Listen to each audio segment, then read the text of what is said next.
नमस्कार, ग्लोबल न्यूजमा स्वागत छ। म नारायण तिमल सेना। नमस्कार, म वसुधा केसी। सुरुमा हेडलाइन्स।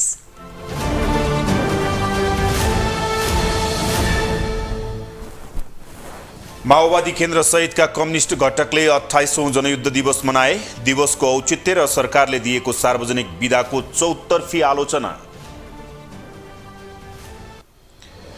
गृहमन्त्रीमा अडानका कारण विवादित प्रचण्ड जनयुद्ध दिवसमा बिदा दिएपछि थप आलोचित। एकलौटी निर्णय गर्न थालेको भन्दै गठबन्धनमा असन्तुष्टि।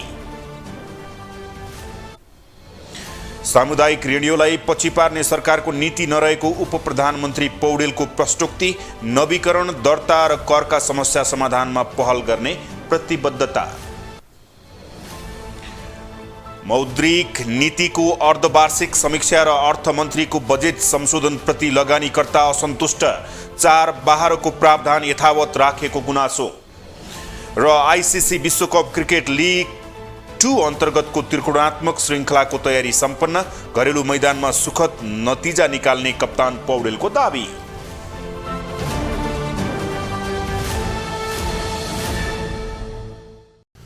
ग्लोबल न्यूज अब विस्तारमा।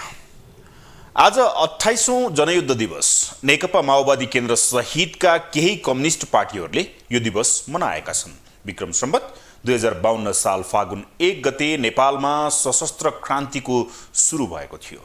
त्यसै दिनको सम्झनामा माओवादी केन्द्र सहित माओवादीबाट अलग भएका दलहरूले यो दिवस मनाउँदै आएका छन्। सोमबार 28औं जनयुद्ध दिवस मनाइएको छ। विक्रम सम्वत 2052 साल फागुन 1 गतेबाट सुरु भएको सशस्त्र युद्धको सम्झनामा नेकपा माओवादी केन्द्र र माओवादीबाट विभाजन भएर गठन भएका अन्य दलहरूले समेत यो दिवस मनाउँदै आएका छन्। 40 बुँदे माग राखेर सशस्त्र युद्ध सुरु गरेको तत्कालीन माओवादीसँग विक्रम सम्वत 2063 साल मङ्सिर 5 गते विस्तृत शान्ति सम्झौता भएको थियो। त्यही युद्धको जगमा नेपालमा राजनीतिक परिवर्तन सम्भव भएको बताइन्छ। गणतन्त्र, संघीयता, समावेशी लोकतन्त्र, सामाजिक न्याय जस्ता उपलब्धि जनयुद्ध र जनआन्दोलनको बलमा नै स्थापित भएको नेताहरूले बताउँदै आएका छन्। युद्धको नेतृत्वकर्ता नेकपा माओवादी केन्द्रले फागुन 1 गतेलाई जनयुद्ध दिवसको रूपमा मनाउँदै आएको भए पनि अहिले भने त्यही युद्धका नेतृत्वकर्ता प्रचण्डले सरकारको नेतृत्व गरिरहेका बेला परिवर्तनका पक्षमा भएका सबै आन्दोलन र क्रान्तिहरूको सम्मानमा सार्वजनिक बिदा दिने निर्णय गरेको बताएका छन्। उनै प्रचण्डले जनयुद्धकै उपलब्धि अहिलेको व्यवस्था भएको दाबी समेत गरेका छन्। सङ्घीय लोकतान्त्रिक गणतन्त्रको मर्म र भावनालाई ठिक ढङ्गले कार्यान्वयन गर्न सकिन्छ। केही समयदेखि सङ्घीय लोकतान्त्रिक गणतन्त्रात्मक संविधानमाथि कयौं कोणबाट प्रश्न उठाउने कोसिसहरू भइरहेका छन्। यस्तो बेलामा यो परिवर्तन ल्याउने प्रमुख आन्दोलन र त्यसको नेतृत्वले यसको औचित्य सिद्ध गर्नको निम्ति दृढताको साथ अगाडि बढ्नुको कुनै विकल्प छैन। तत्कालीन माओवादी युद्धकै क्रममा 17,000 बढी नेपालीले अकालमा ज्यान गुमाएका थिए भने अहिले पनि कैयौं नागरिक बेपत्ता छन्।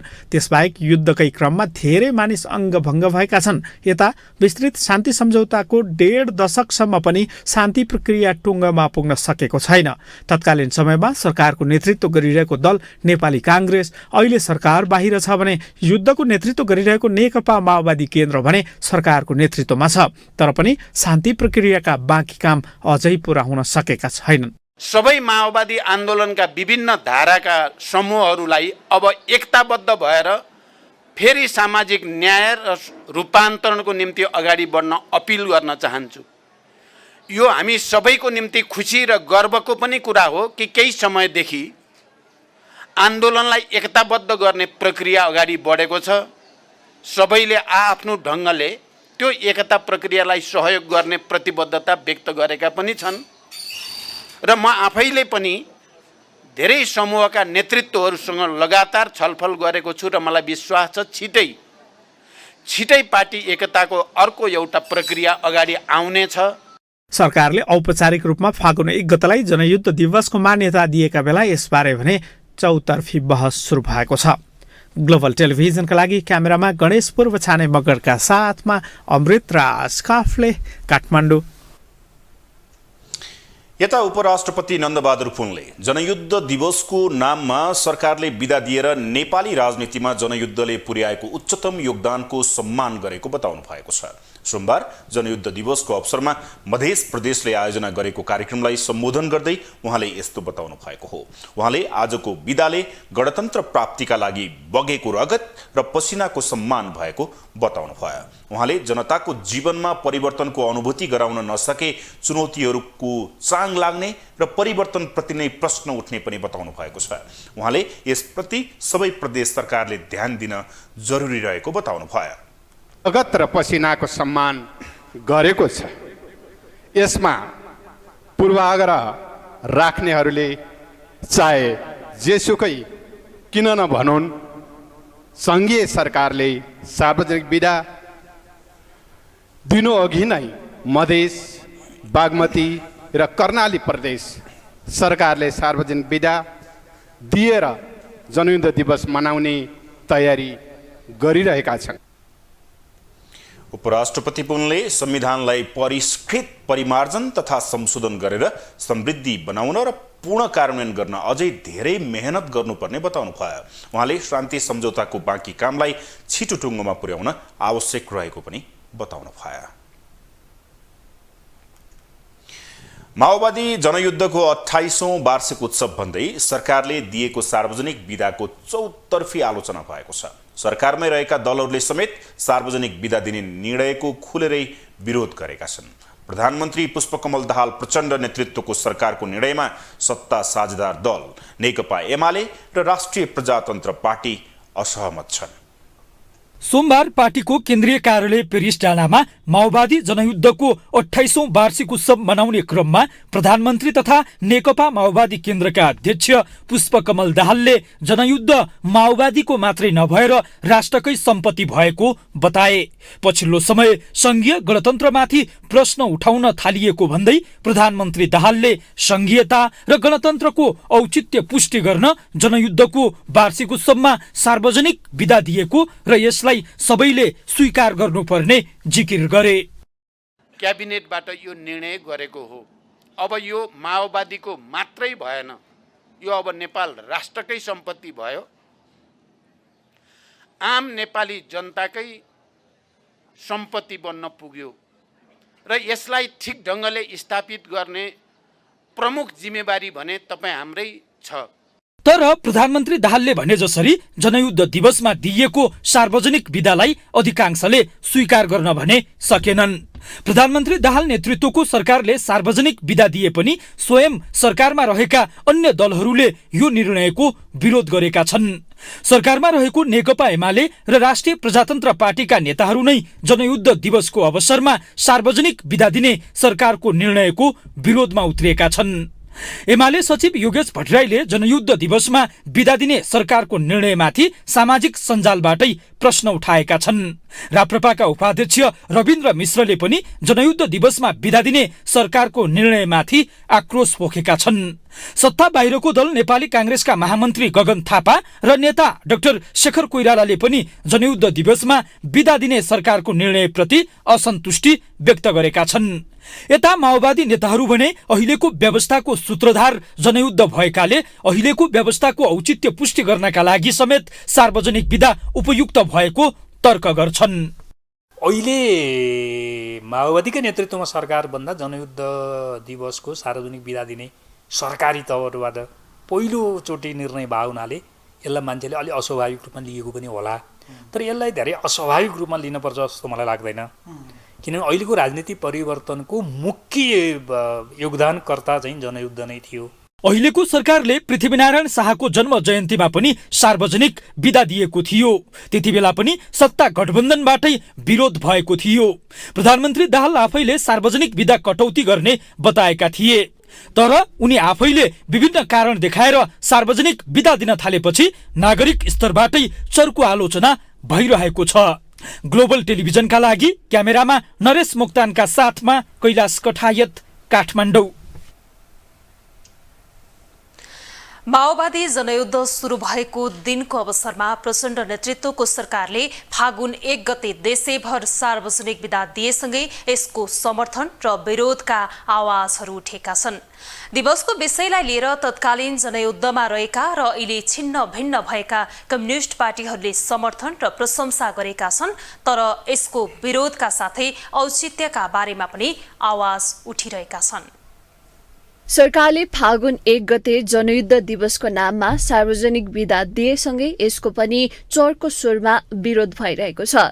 तत्कालीन जनयुद्धमा रहेका र अहिले छिन्न भिन्न भएका कम्युनिस्ट पार्टीहरूले दिवसको समर्थन गरे पनि अन्य क्षेत्रले भने विरोध जनाइरहेका छन्।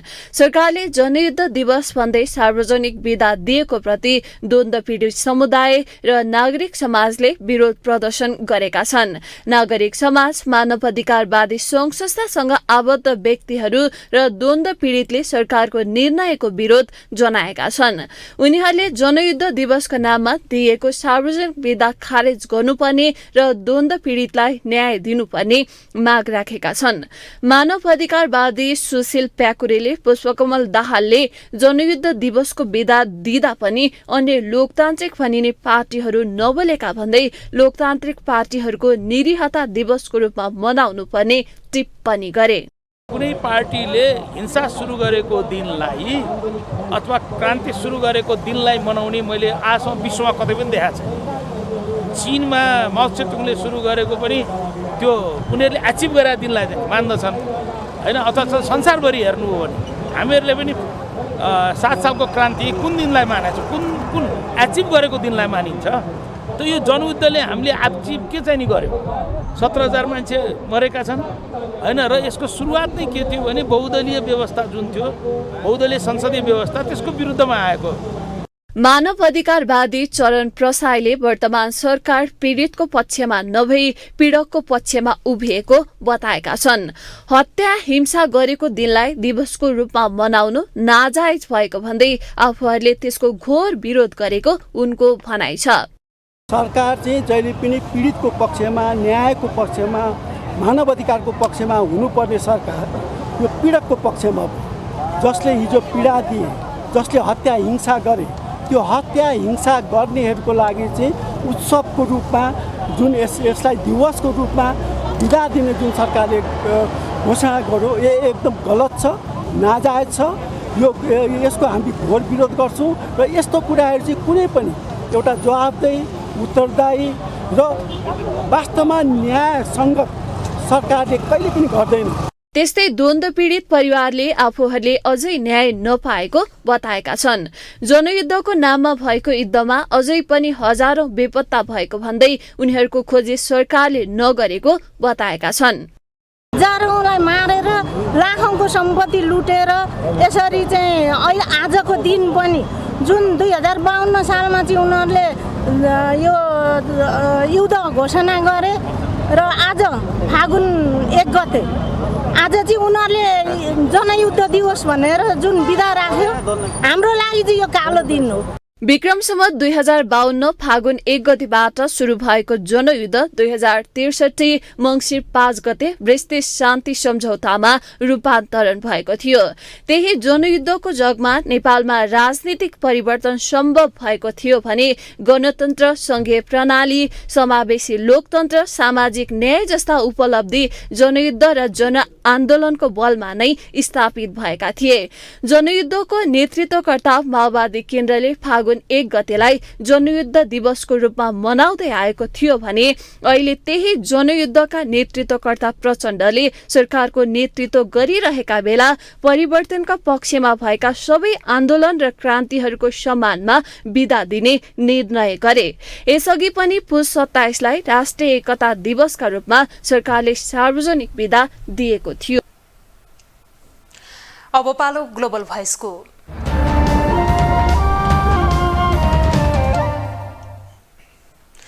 सत्तारूढ नेकपा माओवादी केन्द्र सहितका केही माओवादी घटकले सोमबार 28औं जनयुद्ध दिवस मनाएका छन्। 2052 फागुन 1 गते तत्कालीन नेकपा माओवादीले सशस्त्र आन्दोलन सुरु गरेको दिनको सम्झनामा यो दिवस मनाइएको हो। आन्दोलनलाई जनयुद्ध भन्ने वा नभन्ने तथा त्यसको औचित्यमाथि प्रश्न उठिरहेका बेला गठबन्धन सरकारले दिवसका अवसरका विदा समेत दिएपछि यो थप विवादित बनेको छ। यसै सन्दर्भमा हामीले आजको ग्लोबल भोइसमा सर्वसाधारणलाई सोधेका छौं, जनयुद्ध दिवसको नाममा सार्वजनिक विदा दिइनुलाई तपाईं के भन्नुहुन्छ? हलिडे चाहिँ आजभोलि पब्लिक होलिडे चाहिँ धेरै भएको हो कि भन्ने चाहिँ मलाई लागिरहेछ। प्लस कहिलेकै धेरै आजभोलि चाहिँ धेरै दिन थालेको छ नि त। So it hampers day to day activities of the पब्लिकको day to day activities hamper भएपछि चाहिँ अब इकोनोमीमा पनि अल्टिमेटली एफेक्ट गर्ने भयो होइन।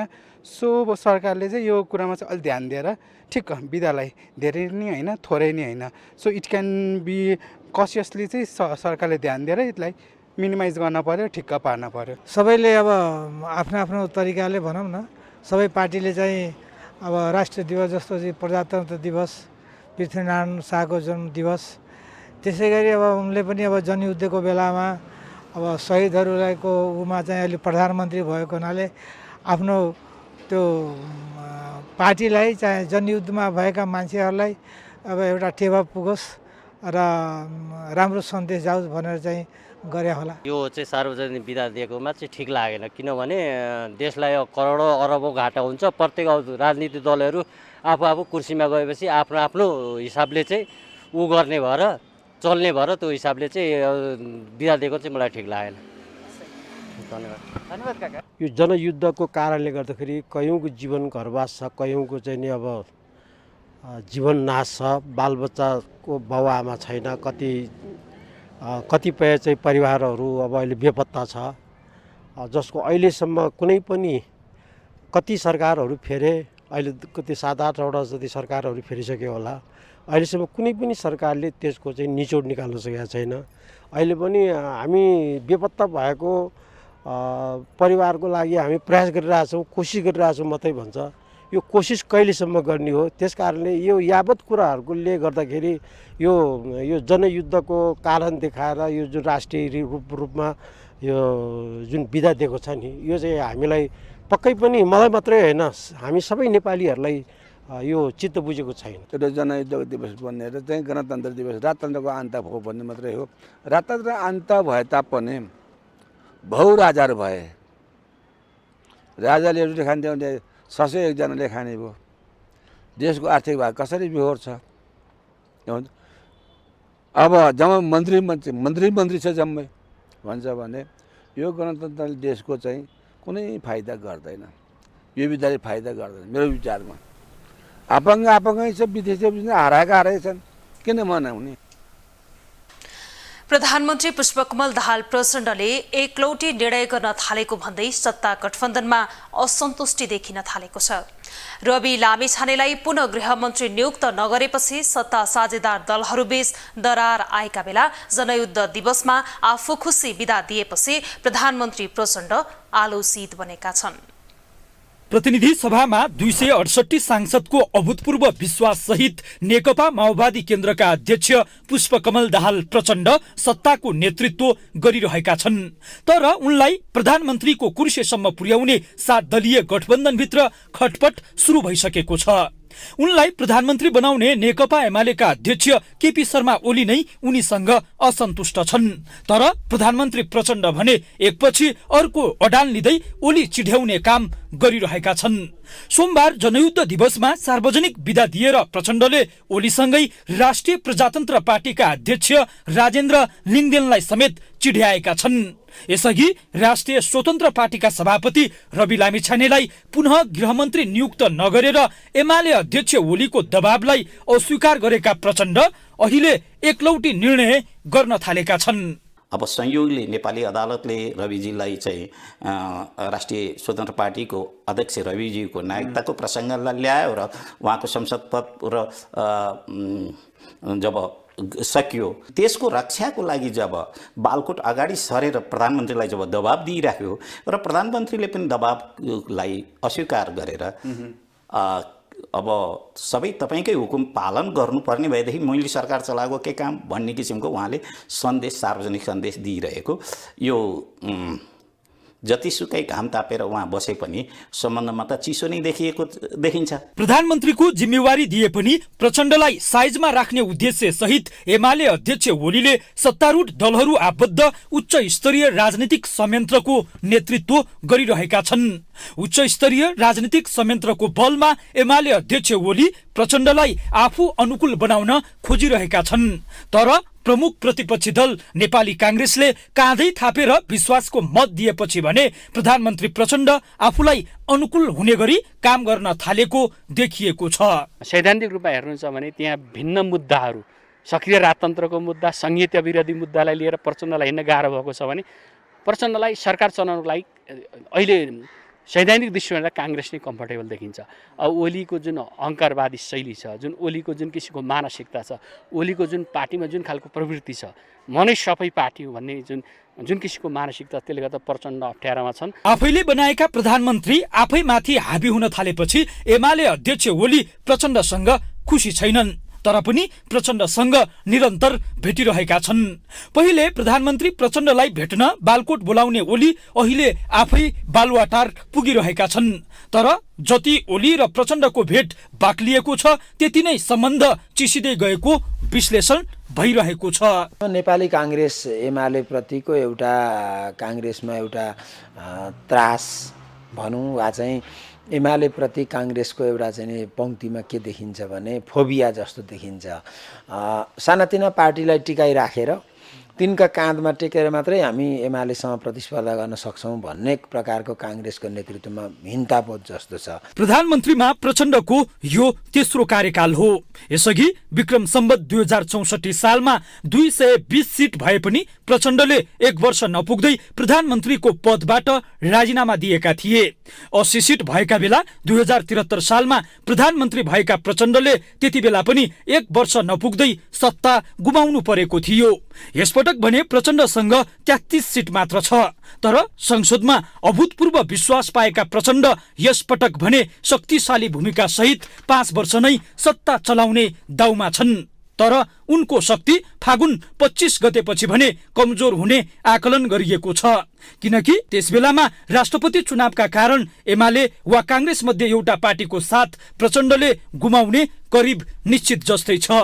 ग्लोबल टेलिभिजनका लागि क्यामेरामा गणेश पूर्व छाने मगरका साथमा कैलाश कठायत, काठमाडौँ। ग्लोबल न्यूजमा अब एकैछिन ब्रेक।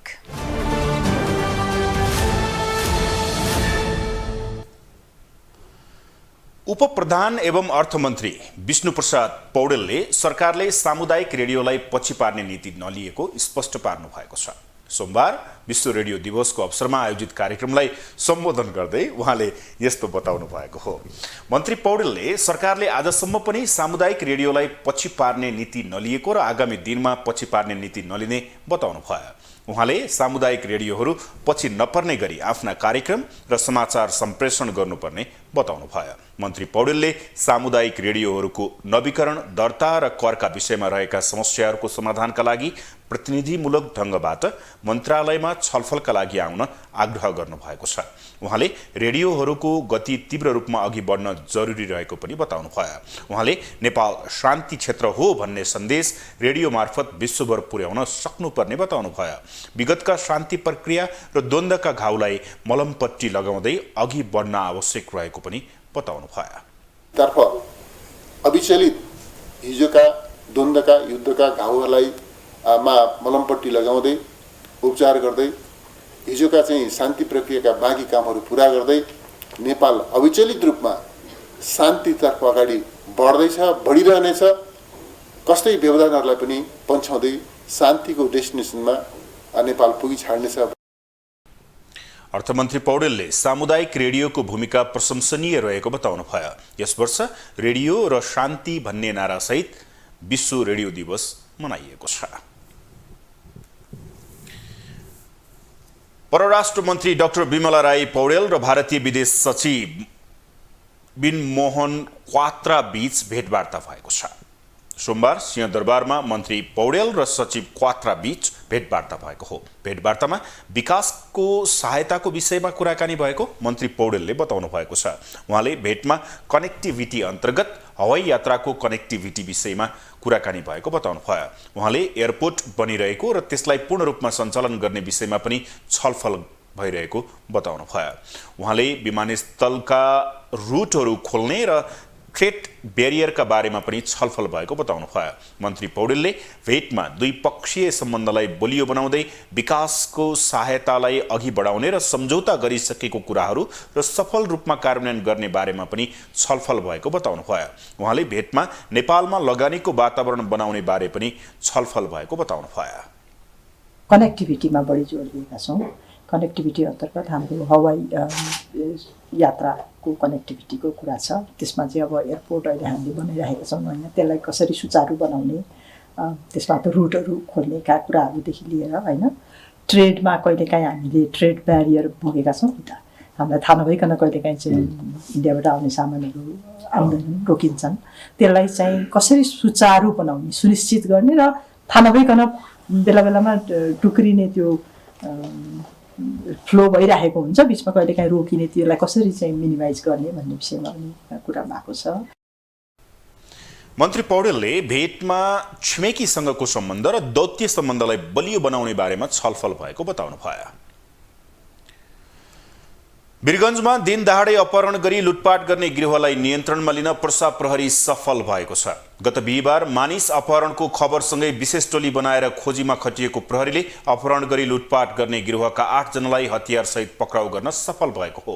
वीरगञ्जको वडा नम्बर 6 रेलवे सडकबाट 1 जना अपहरण भएको खबर को खोजीमा निस्केको प्रहरीले वडा नम्बर 15 विश्वाको एकान्त ठाउँबाट अपहरित विशाल कुमार पटवालाई सकुशल उद्धार गर्नुका साथै घटनामा संलग्नलाई पक्राउ गर्न सफल भएको थियो। प्रहरीले अपहरणकारीको साथबाट 1 थान पिस्तोल र त्यसमा प्रयोग हुने 5 राउन्ड गोली, 3 थान मोटरसाइकल र अपहरित व्यक्तिबाट लुटिएको 4,95,000 रुपियाँ बरामद गरिएको पर्सा प्रहरी प्रवक्ता प्रहरी नायब उपरीक्षक दीपक गिरीले जानकारी दिनुभएको छ। कार्यक्रममा हामीले चाहिँ त्यसको भोलिपल्ट 27 गते र 28 गते गरेर चाहिँ हामीले 8 जना मान्छेहरूलाई नियन्त्रण लिएका छौँ र त्यो वारदातमा प्रयोग भएको पिस्तोल, त्यसको गोली 5 राउन्ड अनि लुटेको रकम 4,95,000 रुपियाँ पैसा लगायत खुकुरीहरू र अन्य उपकरणहरू सहित चाहिँ हामीले नियन्त्रण लिएका छौँ। पक्राउ पर्नेमा वीरगञ्ज 24 रामगढवाका विजय महतो, वडा नम्बर 2 छपकैयाका सदाम अन्सारी लगायत 8 जना रहेको र मुख्य योजनाकार महतो रहेको पनि प्रहरी नायब उपरीक्षक गिरीले जानकारी दिनुभएको छ। पक्राउ परेका 8 जनालाई अपहरण, शरीर बन्धक र लुटपाट मुद्दामा अनुसन्धान अघि बढाइएको प्रहरीको भनाइ छ।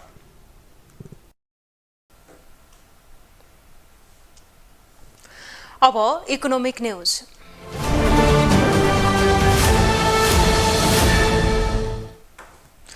नेपाल राष्ट्र बैंकले चालू आर्थिक वर्षको मौद्रिक नीतिको अर्धवार्षिक समीक्षामा पुँजी बजार लगानीकर्ताको अपेक्षा अनुसार माग सम्बोधन हुन नसकेको लगानीकर्ताहरूले बताएका छन्। शुक्रबार राष्ट्र बैंकले सार्वजनिक गरेको मौद्रिक नीतिको समीक्षामा पुँजी बजारमा देखिएको नीतिगत समस्या सुधार हुने अपेक्षा लगानीकर्ताको रहे पनि अपेक्षा अनुसार नभएको भन्दै उनीहरूले गुनासो गरेका हुन्।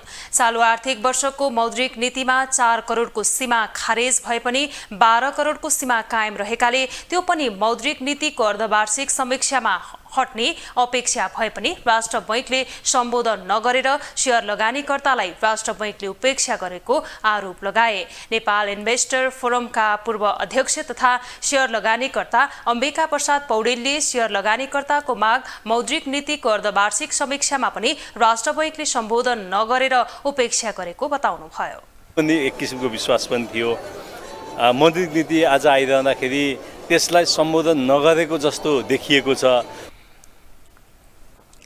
त्यस्तै नेपाल पुँजी बजार लगानीकर्ता संघीय अध्यक्ष राधा पोखरेलले मौद्रिक नीतिको अर्धवार्षिक समीक्षाले शेयर लगानीकर्तालाई उपेक्षा गरेको बताउनुभयो। उहाँले शेयर लगानीकर्ताले 4 वटा माग राख्दा समेत राष्ट्र बैंकले सम्बोधन नगर्नु शेयर बजारप्रति उपेक्षा भएको आरोप लगाउनुभयो।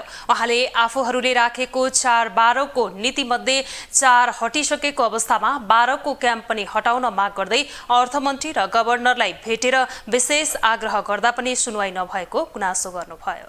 लगानीकर्तामा अपेक्षा थियो र पछिल्लो समय जुन कुरा राष्ट्र बैंकले समीक्षा गर्यो यसमा चाहिँ लगानीकर्ताहरूबाट पनि के सुझाव छ भनेर मागिएको थियो। त्यसमा हामीले 3टा कुरा मात्रै दिएको थियौँ। तीनटा कुरामा चाहिँ जुन अब 4को कुरा त हटेको छ, एउटा 12 करोडको क्याप छ, यसलाई चाहिँ खारेज गर्नुपर्छ भनेको थियो र जुन आज पनि 1 गतेदेखि चाहिँ भारी औषधको 100लाई लगेर 150मा गरिएको छ, यसलाई चाहिँ फेरि पुनः 100मै कायम गरियोस् भन्ने यो आज मात्रै होइन, हामीले प्रधानमन्त्री गभर्नरलाई भेटेर पहिले पनि ज्ञापन पत्रमा बुझाइसकेको। अध्यक्ष पोखरेलले नेपालको पुँजी बजार राजनैतिक इगोका कारण पनि धाराशायी बनाउने काम भइरहेको बताउनुभयो। टाटा मोटर्सका जनरल म्यानेजर साउन्तजङ सिजापतिले नेपालमा विद्युतीय सवारी निर्विकल्प भएको बताउनु भएको छ। टाटा मोटर्सले सोमबार आयोजना गरेको इलेक्ट्रोनिक्स कारको अवसर र चुनौती विषयको छलफल कार्यक्रममा उहाँले नेपालमा विद्युतीय सवारीको विकल्प नभएको बताउनु भएको हो। उहाँले नेपालमा इन्धनका कारण बेला बेलामा समस्या आउने गरेको र इन्धनको आयात गर्नुपर्ने अवस्थाको अन्त्य गर्न पनि विद्युतीय सवारीको आवश्यकता रहेको बताउनुभयो। विद्युतीय कारको प्रयोगले इन्धन आयात गर्नुपर्ने पुँजी नेपालमा रहने र मेन्टेनेन्समा समेत कम खर्च लाग्ने भएका कारण विद्युतीय कारको लोकप्रियता बढेको समेत जानकारी दिनुभयो। सिजापतिले टाटा मोटर्सले पछिल्लो 1 वर्षमा 600 बढी विद्युतीय कार नेपालमा बेचेको समेत जानकारी दिनुभयो। एज सच अब यही भेहिकलको चार्जिङ इन्फ्रास्ट्रक्चर नै डेभलप गर्ने हो सबभन्दा फर्स्ट त। सिप्रदीले त एकदमै नम्बर 1 चार्जिङ स्टेसन बनाइसकेको छ 18 महिनामा नै। हामीसँग डिसी फास्ट चार्जर 19वटा ओल ओभर नेपाल 150 किलोमिटरको डिस्टेन्समा पुरै नेपाल भ्याउने गरेर हामीले हालिसकेका छौँ। त्यही सँगसँगै हामीले 200वटा स्लो चार्जर पनि विभिन्न ठाउँमा छरिसकेका छौँ। यो एग्रेसन सिप्रदीले देखाएको छ, सरकारले पनि यसमा सपोर्ट गरेको छ, आफ्नो विभिन्न ठाउँमा यिनीहरूले पनि लगाइरहेको छ र भोलिको दिनमा आज जति पनि कम्पिटिसनहरू छ मार्केटमा जसले जुन म्यानुफ्याक्चरर्सहरू जुन डिस्ट्रिब्युटर्सहरूले लिएर आउनु भएको छ इलेक्ट्रिक भेहिकल्सहरू यो मार्केटमा उहाँहरूले पनि यही सिप्रदीको एग्रेसन जस्तै देखाएर चार्जिङ स्टेसन विस्तार गर्नुभयो भने अझै पनि यसको एडप्सन चाहिँ अझै बढ्छ नेपालमा। टाटा मोटर्सले नेपालमा टाटा नेक्सन र टिगोर इलेक्ट्रिक कार बेच्दै आएको छ।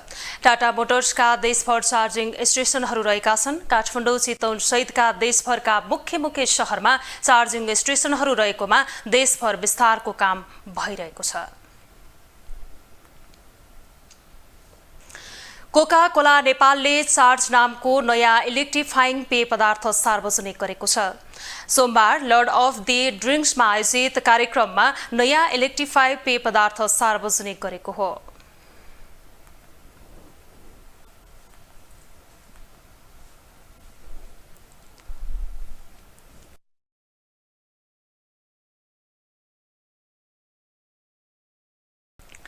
चार्ज सार्वजनिक गर्दै कोका कोला नेपालका कन्ट्री डाइरेक्टर आदर्श अवस्थीले बेरीबोल्डको नयाँ स्वादसहित बजारमा उपलब्ध भएको चार्जले इनर्जी दिने बताउनुभयो।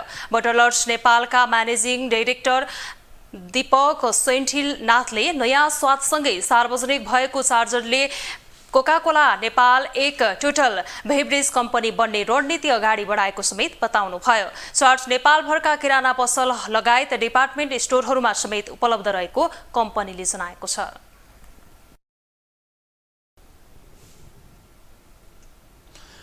अब इन्टरनेशनल न्यूज।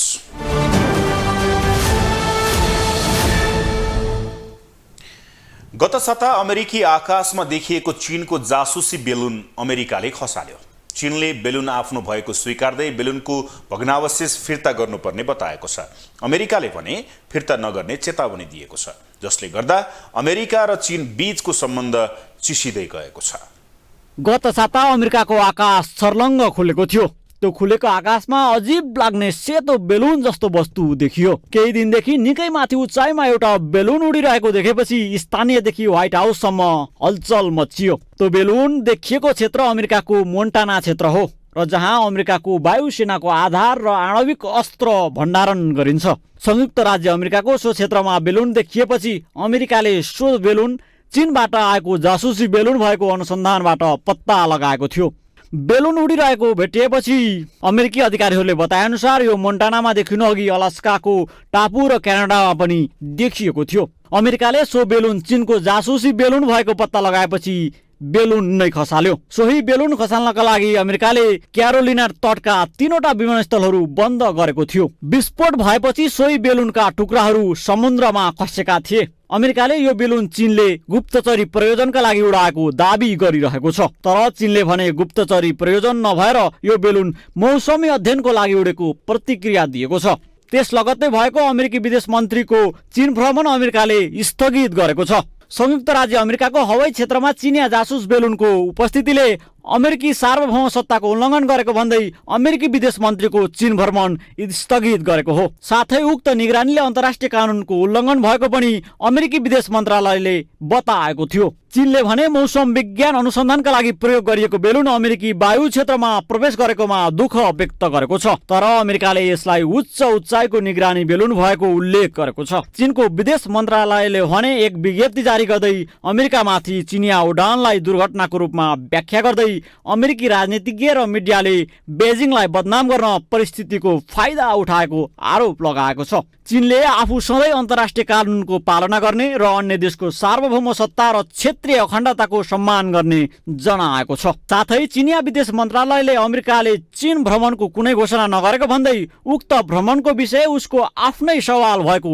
जनाएको छ र आफूहरूले त्यसको सम्मान गर्ने पनि चिनिया विदेश मन्त्रालयको भनाइ छ। त्यस्तै जासुसी बेलुनको भग्नावशेष चीनलाई फिर्ता गर्न अमेरिकाले अस्वीकार गरेको छ। गत शुक्रबार बेलुन आफ्नो भएको स्वीकार्दै चीनले त्यसलाई विशुद्ध मानवीय प्रयोजनको लागि छाडिएको जनाएको थियो। चीनले बेलुनको भग्नावशेष आफूहरूलाई फिर्ता गरिदिनुपर्ने बताउँदै आएको छ। तर अमेरिकाले भने फिर्ता गर्न अस्वीकार गरिरहेको छ। सोही बेलुन मार्फत विभिन्न महत्त्वपूर्ण सूचनाहरू सङ्कलन गरेको अमेरिकी गुप्तचर निकायको अधिकारीहरूको दाबी छ। अमेरिकी सांसदहरूले उक्त बेलुन मार्फत आफ्नो मुलुकमाथि गैर कानुनी रूपमा जासुसी गरेको भन्दै चीनको आलोचना गरेका छन्। बेलुन प्रकरणपछि अमेरिका र चीनबीच एक नयाँ कूटनीतिक विवाद सतहमा आएको छ। यी दुवै देश एकअर्कालाई गलत साबित गरेर आफ्नो प्रभुत्व कायम राख्न खोजिरहेका छन्, जसले गर्दा यी दुई बीचको तनावले उग्र रूप लिएर द्वन्द्वमा परिणत हुन सक्ने अन्तर्राष्ट्रिय सञ्चार माध्यमहरूले जनाएका छन्। यसअघि यी दुई देशबीच आर्थिक र व्यापारिक मुद्दालाई लिएर शीत युद्ध चल्दै आएको थियो। ग्लोबल टेलिभिजनको लागि एजेन्सीको सहयोगमा विशाल पुरीको रिपोर्ट। अब स्पोर्ट्स न्यूज।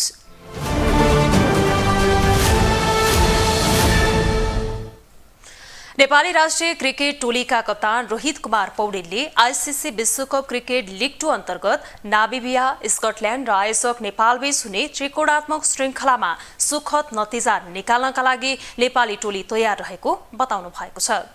नेपाल क्रिकेट संघ क्यानले प्रतियोगिता सुरु हुनु पूर्व आयोजना गरेको पत्रकार सम्मेलनमा नेपाली टोलीका कप्तान रोहितले नयाँ प्रशिक्षकसँगको 10 दिने अभ्यासले खेलाडीको मनोबल उच्च भएको भन्दै सुखद नतिजा निकाल्न नेपाली टोली तयार भएको बताउनु भएको हो।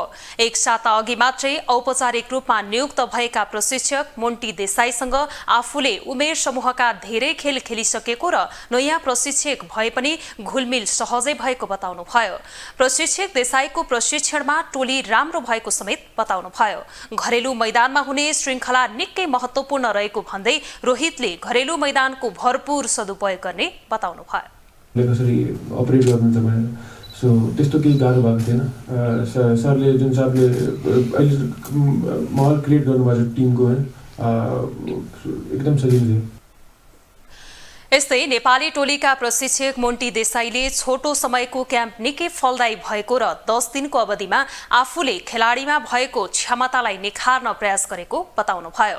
प्रशिक्षणको क्रममा प्रशिक्षक देसाईले नेपाली खेलाडीमा आफूले धेरै क्षमता देखेको र खेलाडीले सो क्षमतालाई खेलमा कार्यान्वयन गर्नेमा आफू विश्वस्त रहेको बताउनु भयो। श्रृङ्खला नेपाली टोलीका लागि निकै महत्त्वपूर्ण र कठिन भएको भन्दै सुखद नतिजाका लागि खेल्ने प्रशिक्षक देसाईले बताउनु भयो। Execute their strengths, their skills, their game plans into the game. So I'm really looking forward to this series. Like already the other coaches have said that it will be a hard-fought series and we are expecting the same. देसाईले मंगलबारबाट आयोजना हुने श्रृङ्खलाका लागि नेपाली टोलीको घोषणा गरिसकेका छन् भने श्रृङ्खलामा सहभागी हुन स्कटल्याण्ड र नामिबिया पनि नेपाल आइसकेका छन्। ग्लोबल न्यूजको अन्त्यमा अहिलेसम्मका हेडलाइन्स पुनः एकपटक।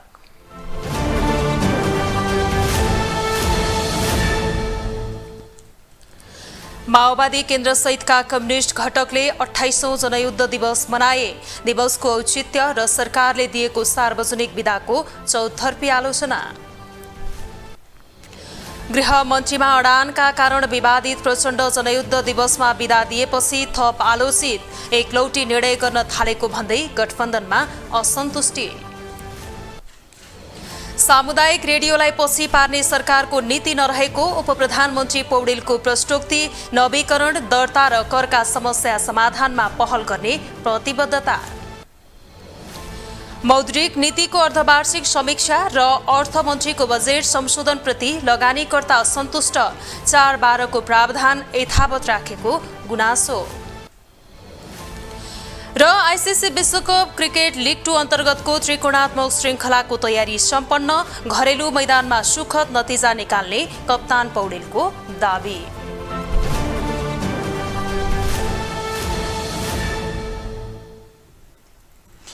हवस् त, ग्लोबल न्यूज अहिलेलाई यति नै। ग्लोबल टेलिभिजन तपाईँ फेसबुक तथा युट्युबमा पनि प्रत्यक्ष हेर्न सक्नुहुनेछ। ग्लोबल टेलिभिजन हेर्दै गर्नुहोला। नमस्ते।